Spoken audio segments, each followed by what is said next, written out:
It's 2 minutes early, but I guess we can get started. Hey there. Hi there, and welcome to our panel, So You Want to Be a Published Artist. I am the artist KDFoxx. Most also know me as Kenya Danino. Some of my experience in published artwork, actually, is that I have done these. So I have an original project that I produced with the MC Substantial. He was here for a couple of times at MomoCon, called Animal Arithmetic. Then I also, later down my years, got to work with Dynamite and Disney doing cover art and other art-related things for Gargoyles, the reboot. And just recently, I was featured in DC's Spring Breakout for this year doing a short story for Katana. So if you've been up to date in comics, I'm definitely in the comic world now, but I'm also in many other worlds, such as the music industry as well as voice acting. And my lovely bestie over here, Serena Klish, is also a practicing voice actor and has as much experience as I do working with other voice actors and in indie projects. And today we're going to share some of our expertise with you and tips and tricks if you want to actually break into this industry and how to do that. It's a lot easier than most think. It's just a matter of knowing exactly how your mind works and how basically viewership works and what ideas you can put out there and how to cultivate them in real time. So without further ado, if you want to take notes on any of this, feel free to, but at the end I will have a QR code that you can scan that has all of the resources from this panel. I also do this panel with my friend Tony Weaver Jr., who has also done a panel earlier, and also my friend who's a mangaka, Gigi Murakami. We like to share a lot of our different goals and expertises and just journeys on how we actually broke into the industry and pretty much took it by storm. Things can happen in a short amount of time, and it's all about like how you tackle it. So this is my perspective, but feel free to follow my friends as well, because they're on that QR code, just to get a glimpse of their journey, because not all journeys are the same, but we all have really helpful things to share when we are talking about this type of subject. Mm-hmm. So let's start with these basics. So like I said, when you're starting as a creative, you really want to know, okay, what kind of creative am I? Like, what do you consider yourself to be, or what do you want to be? Everyone has a lot of like different ideas that they want to put out into the world. Okay, so what are the different modes to do so? There's not only just the typical, bless you, comic art route to go. There's many different things. We both do multi-collaborative projects. Sometimes they're indie projects, sometimes they're actual industry projects. And that has been the new wave lately, actually, working with many different talents in the industry to create something whole. And it's been pretty amazing to see all of these different kinds of projects coming out. Like, a lot more people are open to hybridizing a lot of different styles to make it a whole new thing. Like, music and graphic novels as a combination have been a rising thing. I believe the first time it ever came out was the former singer of Blink-182, Tom DeLonge. He created a graphic novel called The Dreamwalker Poet Anderson, and it actually came out with an EP attached to the graphic novel and created a whole different experience as to like how people like will read and internalize storytelling. Music adds a bit of a different flair to just your average storytelling, and what is that?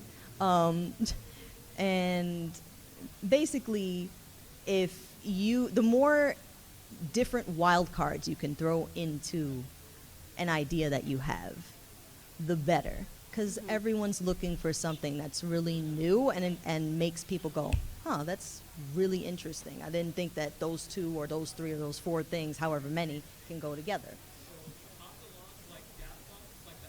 Yeah. Mm-hmm. Yes. Yes. Yeah, actually. And it's a really cool thing, but I'll delve into it later, but that's just one mode of like doing multi-collaborative projects. Like Serena could tell you that she's done like auditions and actual roles for many different other projects that first start out as an idea and then flourish into something else like video gaming. Oh yeah. Yeah. So usually when it happens, it's they'll be like people go asking and trying to get people's attention in regards to that. Like there's a casting call, which is very much the beginning of where you want to go to audition.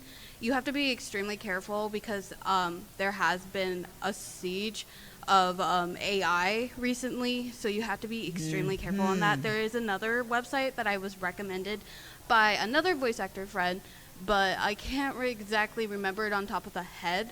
However, there's a lot of casting calls on Twitter, and basically like they're for like video games, for YouTube, for books, for indie projects, all sorts of things. And so basically they'll either ask you directly for your demo if you have already created a demo, or they'll actually like have a file pre-ready for you to like pick a character that you feel like you can audition for and to submit.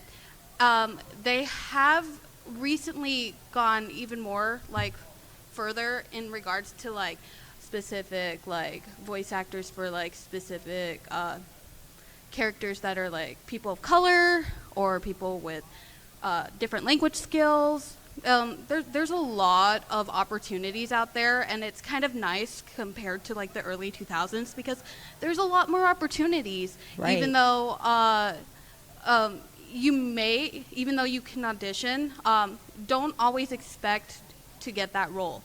My friend Tina, who voices Kale from Genshin Impact, has given me this kind of advice saying what you need to do is when you audition for a role, pretend that it doesn't exist afterwards. That is the main thing you want to do. Just pretend that it doesn't exist.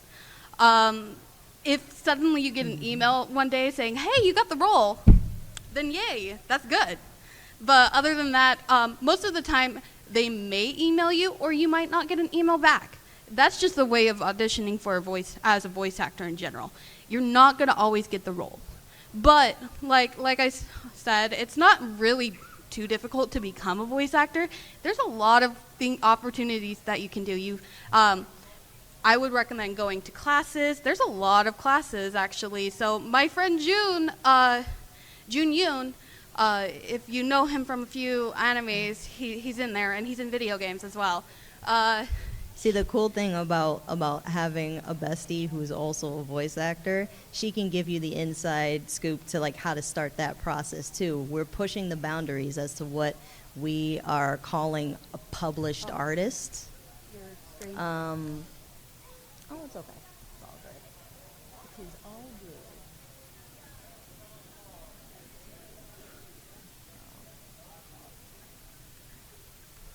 Give us a Thank second. you.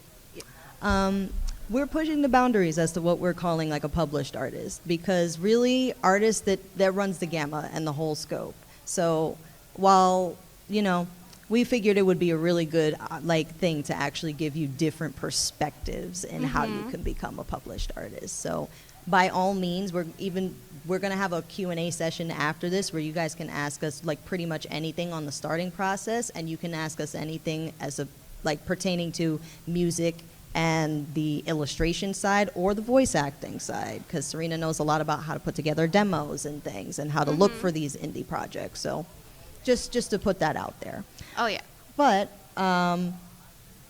basically, like things that you want to consider, and I'll just go off the list, when you are like either considering writing creating or looking for a project that you want to participate in. Like, demographics is very important, so you have to consider, like, okay, who do I really want to speak to? There's vast numbers of audiences out there.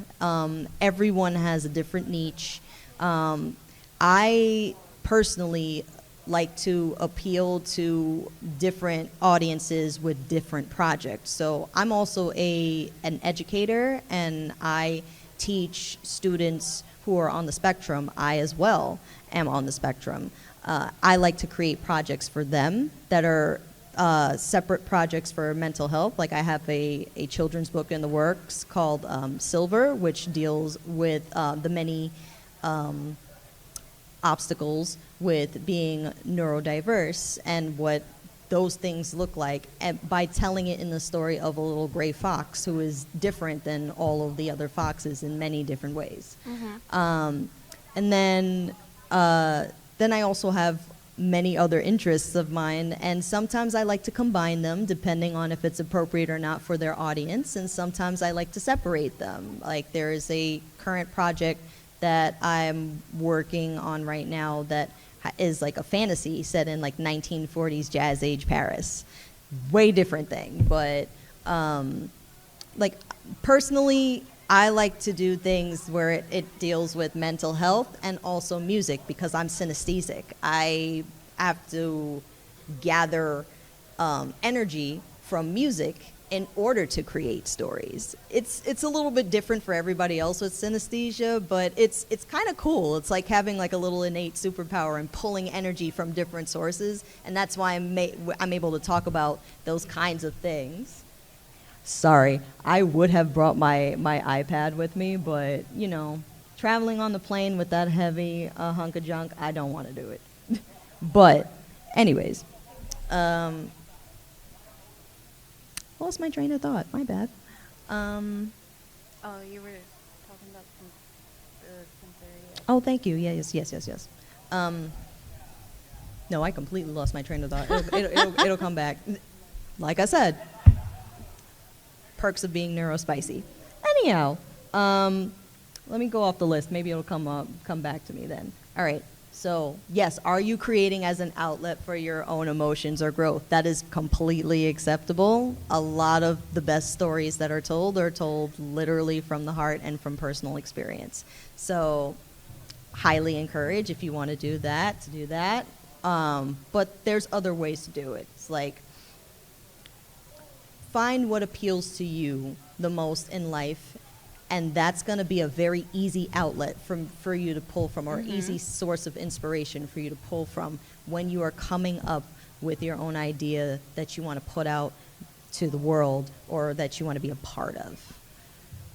And this one is actually really important. I recently came across these two terms, and I think it might help when you're starting out coming up with your own idea to figure out which one of the two you fall in, these categories. So there's two different types of lifestyles I find that creatives, when they're in their process of trying to figure out where to go, that they fall into. One is the hyper-focused, which means like, okay, once you have a singular goal in mind, there's a specific set of things that you have to do, and that you make this regimen that you have to accomplish in order to get to that goal. It's a perfectly fine way to be. A lot of people work that way, especially if they want something very particular in their creative journey to occur.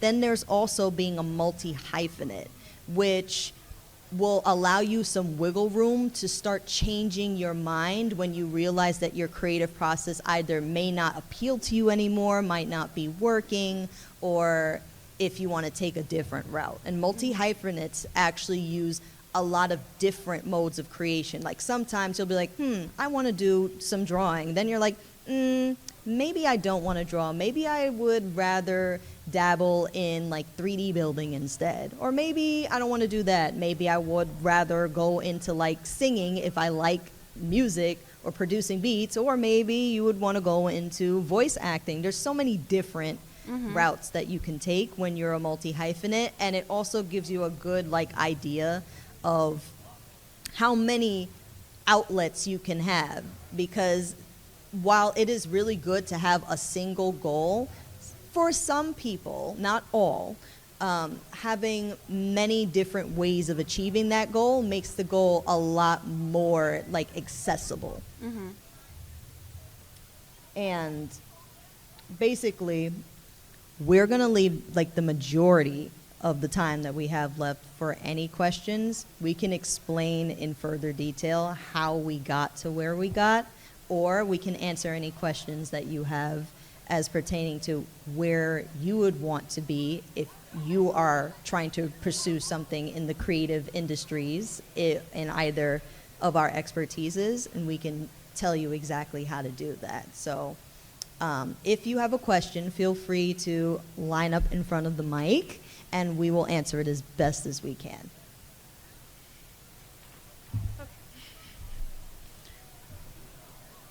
Alrighty, go for it.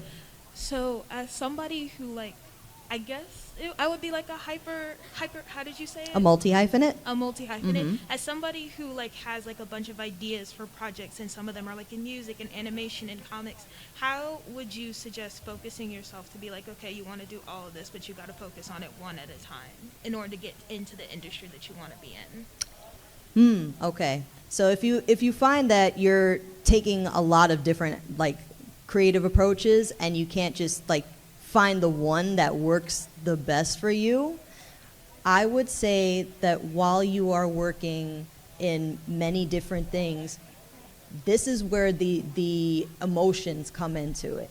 What do you really resonate with? Because there are some things that just naturally fall to the wayside when you're like, I'm not really feeling this anymore, whereas there are other things that really stick with you. Mm-hmm. So if you somehow find that there's certain, like, I don't know, maybe there's certain books that you like to read and a certain genre, maybe looking up all of the different things that you can do within that genre, or all of the different like modes of like going into like the creative mode that you can get out of that genre, like looking at the music, looking at the styles, looking at history, like all of that plays a role in really solidifying if that thing is for you.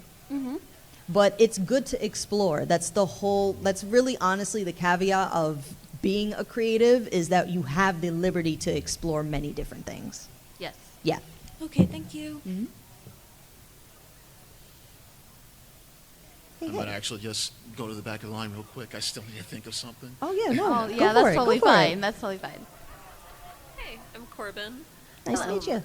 So I am a recent animation student graduate, and I'm trying to work on a pilot right now for an original series. But my question is, when you're doing something like that, where you're trying to prepare a pitch or a pilot, and you want to get other people involved, is there anywhere that you would recommend trying to find, like, how do you find funding for that, or find people who are willing to do the work for or with you? I Even when you don't would have money. probably recommend Kickstarter. Kickstarter is probably the number one thing that you would like to try. Get that approved through Kickstarter, and then like show it, like, what was it? What's the word? Oh, crowdfunding? Promote it. Yes. Promote it. Promotion and crowdfunding Promote is it. really a great thing. That's actually how my first project got off the ground. Animal Arithmetic was a Kickstarter. When you use Kickstarter, I can actually keep that off. When you use Kickstarter, what you want to make sure you do right off the bat is have a really good promo for it already done. And if you don't have the necessary means to do that, then like just going in with a bunch of imagery that's really thought-provoking and a really good like title and like the mission statement as to why you want to create this, those are the things that are going to grab people. Like, for example, for Animal Arithmetic, I had that idea when I was an undergrad at Boston College. And I was, at the time, watching an anime called Samurai Champloo. It is one of my favorite animes of all time, other than Soul Eater. And I love those two animes specifically because of the music. So I went ahead and did my research and figured out, like, oh, okay, so Nujabes was a big part of this thing. All right. Then looked at all the other musicians that he worked with, and right off the bat, Substantial was the one that really caught my eye because I really liked his sound. So I reached out to him, just cold turkey, because honestly, we have the web, and honestly, being professional and reaching out via professional email saying like, hey, so I have this project that I want to do, and here's what it entails. Would you like to collaborate on something like this? The worst you can get is a no, but just putting yourself out there will already get the eyes on you, you know?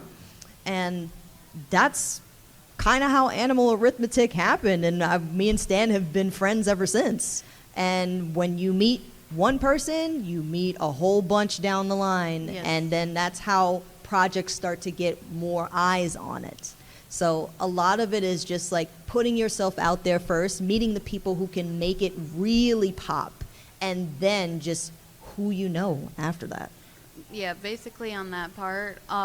And then when it comes to like, since you're an animator and everything like that, putting in your Kickstarter, you could also, if you want voice actors in that series, in that game, whichever what you're wanting to work with, like I said, promote it. There is a Twitter account who will promote indie projects. Like if you just post and use the hashtag like voice actor or whatever, and just say that it's like unpaid or it's paid rates, either way you're gonna get voice actors who would want to audition no matter what, because they want to build their portfolio. But there have been several people that have come and auditioned for Kenya's Animal Arithmetic Kickstarter, and she personally picked people who were both well-known or not even well-known. It depends on their talent and all that kind of stuff. Mm-hmm. But yeah, if you want the Kickstarter to pop off and everything like that and work with voice actor, it's also going to push your animation out there, and it's going to get you noticed by more people.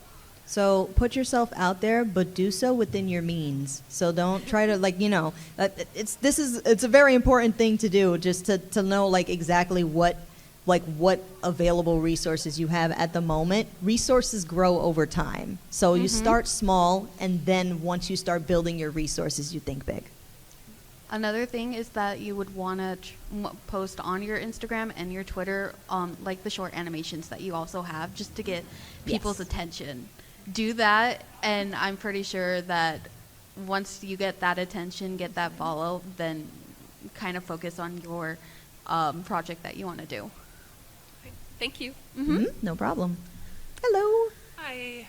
So, my question is, I've got a comic that I've been working on for a little while now, like just building up pages, like kind of plotting it out. And I've been kind of trying to look into like what would be the best way to try to get it out there, because I've looked at like webtoon or like different kind of like digital publishing versus like trying to take it to a publisher. Like, what would you say is like the best approach to that? Very glad you mentioned webtoon. I hate throwing webtoon under the bus. However, what I've recently discovered, especially with certain platforms, is you really have to be careful about the clauses that these different like webcomic services have that you won't be able to read in the fine print right off the bat.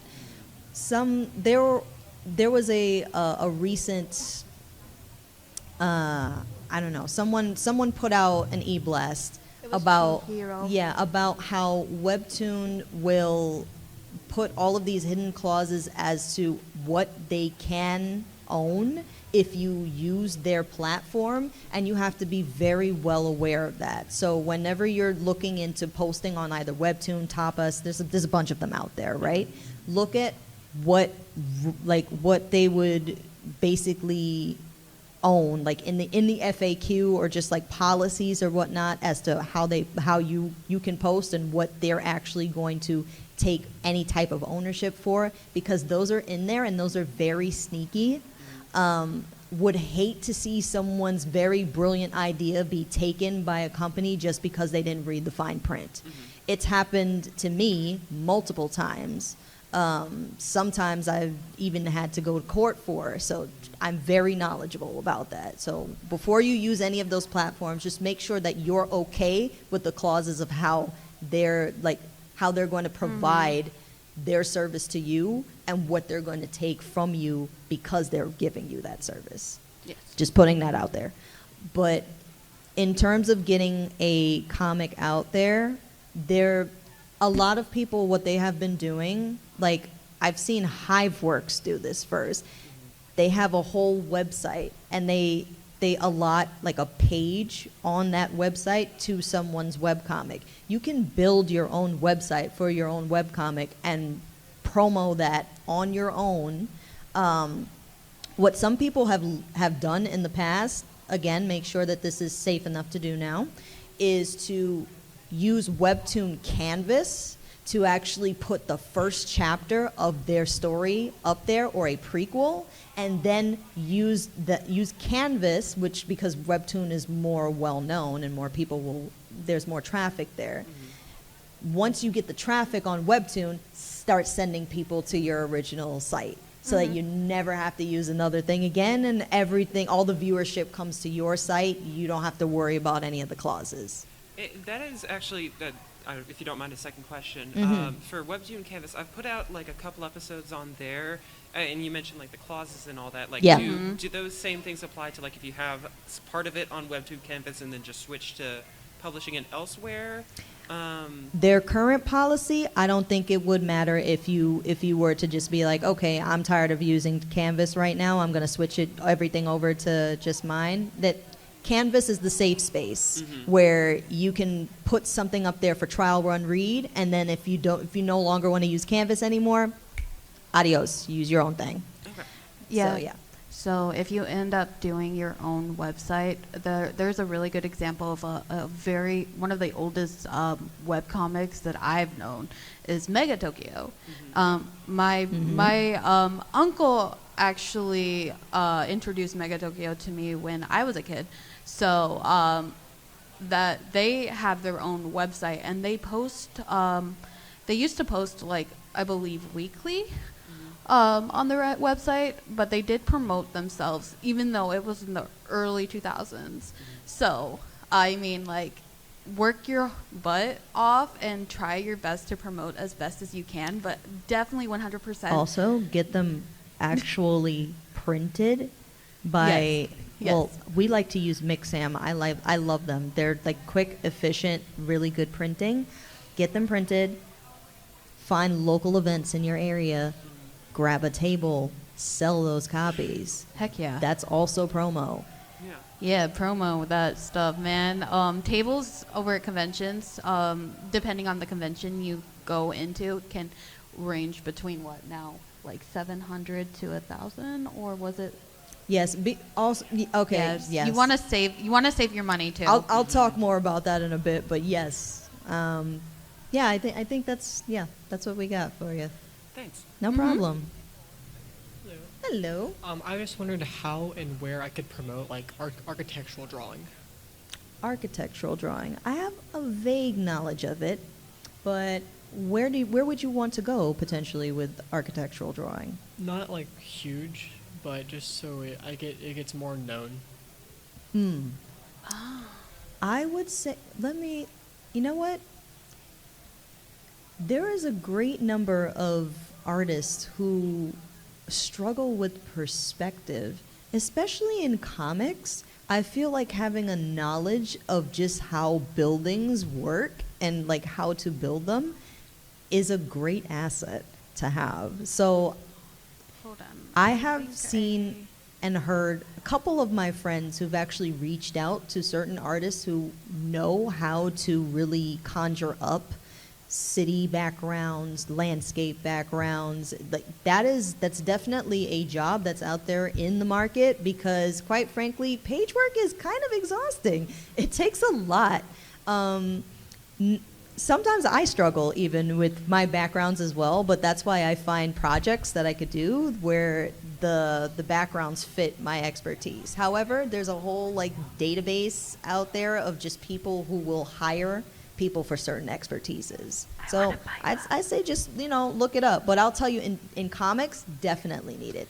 I'm gonna pipe up on this. The one website that I was recommended by my friend Jackie is, I believe, itch.io. They have what was it called? A community where they post threads and stuff like that, asking for certain people to hire. That includes any kind of artist or media worker, that voice actor, people with like background skills, everything like that. So that's one place that was recommended, especially since it is mostly used for like gaming stuff. Oh, there you go. I was going to say that gaming too. They definitely could use that expertise as well. And as a matter of fact, they often hire. Yeah, and Casting Call also hires different sorts of media. It's not just voice acting, it's artists too.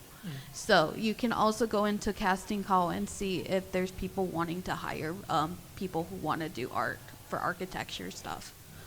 Okay. Hope that helps. Thank you. No problem. Hello. When it comes to voice acting, how much experience do you recommend having before creating like a demo or trying out for auditions? So with what Karina told me, they told me that if you want to create a demo, make sure you are mentally, physically prepared. That means that, like, for example, if have something in your background, like vocal lesson related or theater, you could be a theater kid. But all in all, demos, don't go for the expensive demos, especially for the commercial, unless one, you are financially able to do that, and two, you have enough on your resume to do that. But there's people out there that do like demos for cheap, very well. Would you recommend taking classes first before? Yes, I would recommend classes in case you are not theater friendly. There's several people out there that do classes. So people that, like I said, with Karina is the voice of Paimon from Genshin Impact. I've actually taken a class with her or them before. Karina's They're very amazing. Karina is lovely, and basically Karina says that when it comes to like auditioning and stuff like that, it's all like don't be timid, don't apologize, especially if you mess up when you're auditioning. Just they told me to cuss it out. That was pretty funny. They're all like, don't say sorry, just say fuck. I also have taken, I've also been in like classes with like Anyatko, and then my friend Michael, I can't remember his last name, I'm sorry. He's a voice director. What you want to do with that, you just want to kind of like build yourself up. I immediately, like, even though like I barely started doing voiceover stuff like last year, like beginning of last year, I've been wanting to be a voiceover actor since I was like, I don't know, like 12, 13. Don't be afraid. And then, honestly, my train of thought just lost itself. I could see it in real time. It's okay. Saw that in real But I time. think you gave a really good like point. Like it's really like a build-up process. Yeah, you want to be. You don't like make yourself. Don't do everything like too fast. Pace yourself. That's all you want to do. There's people like my friend, our friend Bell Shubber, Oh, yeah, Usabe. Bell. He does like pre-demo of characters. Bell is a really good resource. If you look him up, especially on Twitter, I know he's like the most active. We don't call it X anymore. We just call it Twitter. I will not call it X.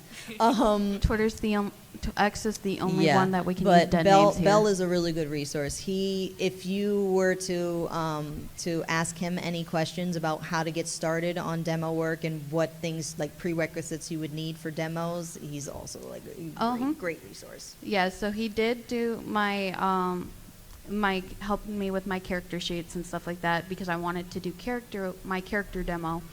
And then after I did my character demo, did that part, I actually was recommended one of the people, Kira Buckland. And so Kira's I great, actually worked with Kira. Oh, she's so lovely. She's so sweet. But she's very open and she's very patient. And I would wholeheartedly recommend working with her when it comes So to who like did we your mention so far? So we mentioned Belle, Kira, Karina, and Anne. I've also mentioned And June. Oh yeah, June. Yes, June yeah. actually has like a new page, and he also has June also has classes, has right? a Discord. Yeah, yeah. His recent thing, he does like collaborations and everything like that with different voice actors each month, and it's the @ is Studio NPC. And so There you what go. happens is that he will announce on both his Twitter account and Discord. He's very active, and he's very open with questions, and he's super sweet. He might give you the dad puns though, but other than that, he is super sweet about everything. And just don't be afraid to like ask any sort of questions to a voice actor. That's the key for literally every question out there. If you want to know something, and literally ask professionals. But there's a way to do it. But There is a website called yeah. How to Become a Voice Actor. Literally, like, we're here so that people can ask the questions. We do these panels so that people can ask the questions. So, like, exactly like Serena said, just don't be afraid to ask the right questions. Yep, don't be afraid to ask the right questions. Some voice actors will direct you over to how to become a voice actor. Or if you want to go into certain Discords and talk to them personally, you can do that too. Because they're very open about that. And there you go. Thank you. You're Mm-hmm. welcome. Hello. Hi. I was going to ask almost the same thing because it was my friend who has done voice work like on streams and whatnot for like fan dubs, but he himself has been very discouraged because when he's done acting calls, he's been told to take classes or it was very amateurish despite the fact that he's done like theater work. And he's not sure. Like, he wants to keep going. I keep encouraging him to do it anyway. But I want to help him out as much as I can. And I also have a second question, but I'm not sure if you want me to go back after, but that one first at least. Okay, so I actually have a friend, Michael, now I pulled him up. Michael Ellen Schneider is a voice director, and he is a very patient voice director. He does classes, and I believe his amount for like one-on-ones is 100. But he's super sweet. He's super patient. He will work with you. He will point out your flaws, but it won't be in a way that's like aggressive, like some people will, because some directors out there can be mean. They can be very upfront. So but basically, I think what Serena is saying is that your friend hasn't met the right teacher yet. yeah, basically they have not met the right teacher, and from what Karina has posted in Discord, in their Discord, is basically saying not every voice actor is going to be a perfect teacher. Not everyone's going to be a good teacher. Thank goodness there are many classes and many voice actors. Yes. So, as painful as the process is when you constantly go after like casting calls and things just turn out like not great, it is like important to just keep going. Maybe not with the same people. Maybe with something different. You just never know. There's so many like opportunities out there. Again, like I'm sure that your friend probably has like a specific goal or like what niche they want to fill shoes in, but I would encourage them to be open to other possibilities that are maybe not as well sought after or well known, or really just to, you know, find the right teachers. So Yeah. Serena's really good at like giving the resources. I'll make sure that when we put the QR code up for everybody, that she adds some of the resources for actual like classes to take for with people who are very reputable and very patient. Because really that's the key. The key is like knowing, like finding the teachers who are willing to teach you, regardless of where you fall in whatever category, like whatever skill level or whatnot. Like, voices are all unique, so you definitely need a teacher who is able to understand that concept. But here's also another good advice that I was given. Everybody's voice is different. Your voice is unique. Keep your unique voice because they're gonna want Somebody's your looking unique for it. voice. They want your voice. They don't want like the super high pitched voices all the time, or they don't want like this or this, or anything like that, or like this. But they want your actual voice. Okay. That's what most projects do, sometimes. But that's what most directors want anyway. Okay. What was the name of Michael? Something that you mentioned? It's Michael Schneider. Michael Allen Snyder. He's a really cool dude, and he's very patient and everything like that. And he gives you he gives you really good advice. He's not one of those type of teachers who just uses the opportunity to get money or anything like that, like certain voice actors. Okay. But he will give you the right advice. He will like kind of like work with you like as if you're like working with a vocal teacher, kind of thing. Okay. Is it okay that I ask the second Mm-hmm. one? What's Cool. the second question? So I'm actually a writer. I am trying to publish a novel. I've tried looking into different types of self-publishing, just because I felt like that was a more, at least a comfortable approach for me. I don't know if you have any advice just in general about like how to maybe go about that, or if maybe just sending a draft out to companies would be easier. You know, there are a couple of companies, depending on what genre do you write? It is primarily fantasy. Okay. Good news for you. Fantasy is in right now. Yeah. It is a hot topic, and everyone's looking for a little piece of that.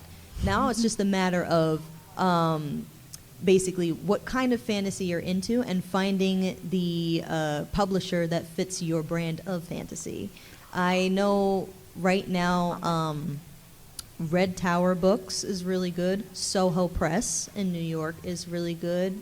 Penny Farthing Press. What's another one? Penguin Random House, believe it or not. They actually have a new brand that merges certain types of fantasy and folklore with graphic novel style called Inklore. Definitely invite you to check that out if you wanted to do something multi-collaborative. They're really looking. HarperCollins. And I'm trying to think of like really like small press, because that's how you get your start. It's more of the smaller press. You start with like the smaller book companies maybe that you haven't really heard of. Take a gander in a bookstore, your local bookstore or a Barnes and Noble, and just look at the backs of the books that you're actually interested in, and take note of the different publishers and then look them up. There's also a database for certain types of publishing. And they're in different genres. I remember my teacher, because I also write fantasy, telling me to look it up on Google. It's like a database for children's illustration, children's writing, fantasy writing, horror writing. There's many different like printed, actual, literally like phone books with all of the press with it. And they'll let you know if those particular press are open for inquiries, like sending out drafts, or if you would have to make an appointment or have an agent. Also, having an agent will do you really well, and like finding a literary agent might be a little tough, but there's a few of them out there for fantasy right now. So I would look into finding yourself a literary agent to look over your draft, and then they're the ones who can actually forward it to the companies, and companies are more privy to looking at what agents forward. I had to learn that the hard way because I love pushing my own stuff, but recently I actually got an agent, and that's exactly why I'm starting to get so many of these different comic gigs now. It makes a big difference. All right, thank you so much. No problem. Hello, hello. Hello. I actually have two questions, but I'm gonna get into the first one. I'm a creator, digital art, animation, webtoons, all that. And I just have a question about like organization and production. When Sure. you're starting off as like by yourself as an individual, of course, like you have to start somewhere before you get like a team, all that type of stuff. I know you mentioned that you created your neurodivergent novel, whether it was with by yourself or with a team. It's like, how do you manage or like organize getting everything done to get to that final step? So it's like I have so many ideas, so many projects, whether it's webtoons, animation. It's like I have to do the line work for this, then that, and I get overwhelmed. It's like, where do I start? Where do I do this? But it's like I do understand that like small progress is still progress. But it's Right. like I feel like it's been 2 years, girl. Like you've been supposed to have this out. But like, what is your advice on organization for that? My advice is if you're the type of person who likes to get a lot of things done on your own and you realize that it's not really going at the pace that you want to, that's when you know that it's time to start meeting people and creating a small team. Because I very much, just because I am neurospicy, I had to learn over the past 7 years how to make friends and also just work with people. And I've learned a lot in that time of just like how much you can actually rely and trust on people to do certain parts of a very large, substantial project. When you have a core idea, some people that you meet might be able to help you expand on certain parts of said idea.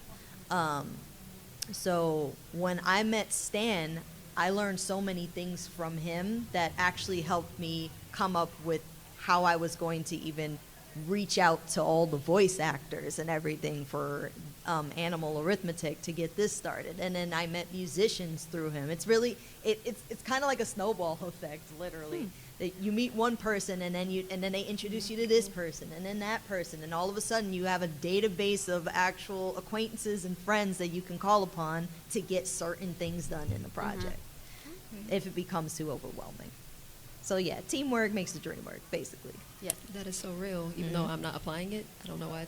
But, and my second question, in terms of like legal stuff, like I can have, how do I word it? Pilots put up somewhere, but it's like someone can easily like take it if it's not what's the copyright? Copyright is all that type of stuff. But copyright like, is very important. It costs money to do that stuff. So like, what is your recommendation as a person who like wants to get their stuff out there? Do you know how much it cost me to copyright Animal Arithmetic? How much? $35. Oh. They don't.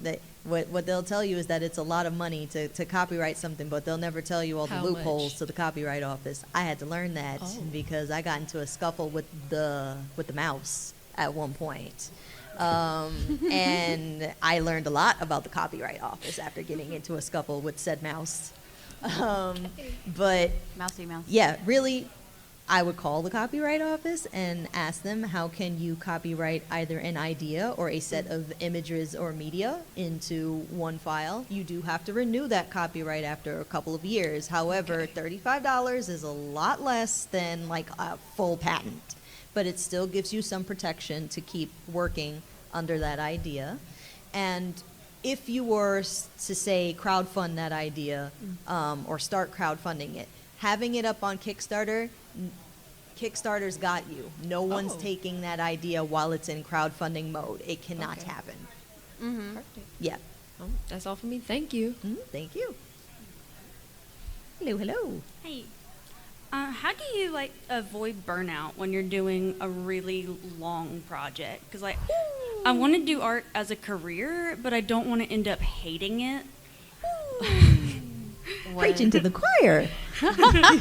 One thing I recommend to avoid burnout is trying to focus on like some other hobbies that you might like say for example, she likes to when she avoids burnout, she likes to read romance novels and trashy fan fiction, but you know, That's valid. and then for me, me to avoid burnout, I like to try and focus on like reading and hiking and stuff like that. Just do something that you know that you'll like, but it will help you with your it'll help you with your mental state as best as possible. Like because one, you're not like directly focusing on said project or said media, and two, you're taking a break. You're giving yourself a break. And then I know Ken can probably give you some more because she has a lot more experience. Oh, I get overstimulated many times and overloaded many times. I also work in education on top of being a professional artist. That is a lot of stress. You can easily find yourself overwhelmed like that. How I avoid burnout is by actually looking into different things that I can do that still stay within the thing that I like, but it diverts my attention into other things that I could do. So it's almost like staying productive, but not hyper focusing on one part of the productivity. So I'm synesthetic. I like to listen to music, all types of music, any type of music. I literally like to go to live band performances whenever I can, and just that experience is enough to take me out of my chair and just experience something else. And literally like hanging out with friends, like making sure that you try to be as out and about as possible, doing all of the many different things that life has to offer that you are interested in. Because if you just stick in one mode and you're just one track brain on that one project all the time, you're easily going to find yourself burnt out. And it's going to be like, all right, why am I doing this? Because you're not enjoying yourself and allowing yourself to breathe in other places. Oh, so that's what we'd have to say on that. She literally, when I was in New York to visit her last month. I took a whole 3 months off because I got burnt out. Oh yeah. Yeah. When we were looking at like certain shops, anime shops, and she found a cello, cello. Kit making. Yeah, it was a kit make for a music box cello, and she hyper focused on that for like almost 2 days straight. And immediately mood improvement. You'll be surprised. Like literally just finding something different outside of the normal that you do will just spice up your life enough for you to be like, all right, this ain't that bad. I got other things I can do too. Yeah. No problem. Hi. Hello. Hi. I'm a 3D artist who's currently working his way into the industry at the moment. Gotcha. I'm creating a demo reel, and I want your suggestion on how to like create some an appealing demo reel that could like reach out. Are you referring to like company. demo reel as like projects that you've worked on? Yeah. So there's actual people that that work in the industry, no matter what they work with. I know voice actors tend to do it for their voices, where they kind of work with it. And if you're not able to do it yourself, you can pay somebody to do it. And usually there's people out there that can help you with that at like an affordable price. Our friend Kieran Strange, he's a voice actor, and he loves doing demo works. He loves doing visual demo works. Like, it doesn't matter if it's for voice acting or not, he loves doing it. And so you just have to find the right type of people to be able to help you or assist you in order to get that created in a way that you want it to be created. Do you have anything else to suggest? Oh, I think you said everything, honestly. But if you want somebody to assist you or give you advice, I would 100% ask Kieran Strange. He's a really good person, and he like I said, he works on it and he enjoys doing it. He's on Twitter and Instagram. I could probably give you his @ and you could probably contact him Alright. through email. All right. Mm-hmm. Sounds good. Thank you. I hope Thank that you. helped. Hello again. Hello, hello. Let me see. So, I'm a manga creator, but I Nice. also want to, be a professional as well, a professional manga creator. And my older brother is also a voice actor, so now I want to be a voice actor like him as well. Nice. Nice. Best of both Yeah. worlds. Right. However, I also have to make ends meet financially. So I wanted to ask how you two both approached your own struggles from humble beginnings to becoming established artists. It's all her fault. Literally, it's all her fault. Like, I wasn't even ever going to end up in this place that I am in right now if it wasn't for her saying, hey, you know those cons that everybody does? You should do one. No, but you should do one. Fine. Literally, like, when tables were still $150, we went to a small local con in New York, which is where I grew up. And it was a really, really cool experience. And I was just like, hey, let's do that again. She's like, told you. And now 7 years down the line, here we are. Can we put the QR code up? It's like Oh, yes. Oh, I'm sorry for my friends in the back. If you don't mind helping us, we just want to display the screen one more time because I know that the time is coming to a close, and we just want to put the QR code up for everybody to scan. Just to give If that's everybody okay. an opportunity. Thank you so much. But we still got some time. I can still answer your question. Over time, you build the revenue from actually attending events. You save that up, and that's basically how you are able to fund any endeavors that you want to do. So this is why, like, artist alleys are so very, like, vital to our community, because honestly, that's a heavy source of income. Even voice actors get paid chump change at the end of the day, and really being here is what's really the bread and butter and helps them to be able to, like, meet the fans, get new opportunities, Yes. and things like that. It's the same way for artists, which is why we really actually do appreciate that support, because really, and even just in this day and age, if you want to see something, unfortunately, you do have to come out of your pockets for it. That's just being real. Yep. Anything that you want to see. But that how you raise the funds for yourself to make a living, you have to constantly be at it all the time. It can get really strenuous to do.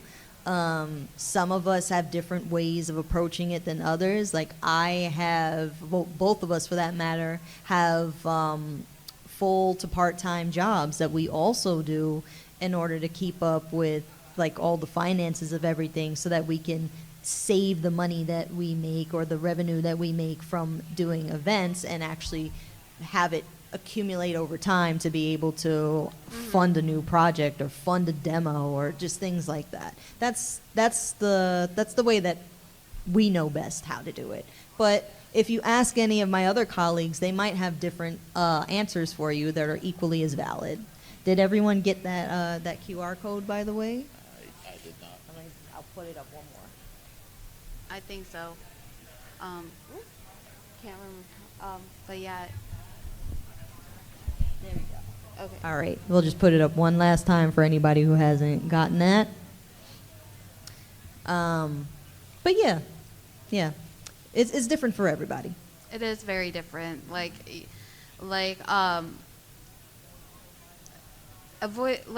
even if you go up to a voice actor and ask, hey, what's the struggles that you've had? They're gonna everybody's gonna give you a different answer. For example, my friend Christina Saf Cosello, who is currently working as a voice actor at home. She's disabled. She can't travel a lot because she's she literally is like fighting her inner like not like her physical inner demons, because her body's always in pain and she has to have surgeries constantly. But what keeps her going on doing that is that she's constantly in sessions, she's constantly auditioning, everything like that, Within her means. within her needs and everything like that. Sometimes she'll have to cancel because sometimes she's too sick to come to a convention, and even then she's not, but she needs these funds to be able to support her life in general, to support her hospital bills and stuff like that. But yeah, it really just depends. Gotcha. Okie dokie. Keep We'll up. take this this one last question, but if you do have any more questions, we are, just to remind everybody, in the Artist Alley at table AA 500. You'll see a red table with a bunch of prints. Basically, that's us, and we'll be more than happy to answer any questions that you have after the panel. But yes, we'll take this last question. What would you not post to Instagram and Twitter, like, full comics? I don't know. Well, how do you promote it? Kind of, do you promote it with fan art, with snippets, with other art? Different things for everybody works. So the more popular route is definitely reels, and you can use fan art for said reels, or like actual, like your art for those reels. But like, I don't personally, I don't use video, even though I know that it's the quickest way to, like, you know, get the algorithm going for promotion. But what I like to do mostly in order to get people's like word out there is I just constantly build my fan base when I go to all these different events. Like, people know me, you meet a lot of people, they come to visit you, they see you, I have these panels, we have talks, and when they see those projects, and you know, you gain that following over time with all the people who have eyes on anything that you do, they will promote it for you, and you never know who might actually be listening or have eyes on it, because all it takes is one really, really well-known person to promote your things, and it is viral. That's literally how the internet works, and that's how it's worked time and time. And that's how many of these things kind of got funded and eyes made aware on them too. So yeah. All right, thank you. No problem. Well, thank you all for coming. Remember, if you have any other questions to ask us, we are in the Artist Alley at table AA 500, and we will be here for the rest of the weekend. But thank y'all so much. And for the people who were wanting those ads, you can come and ask real quick.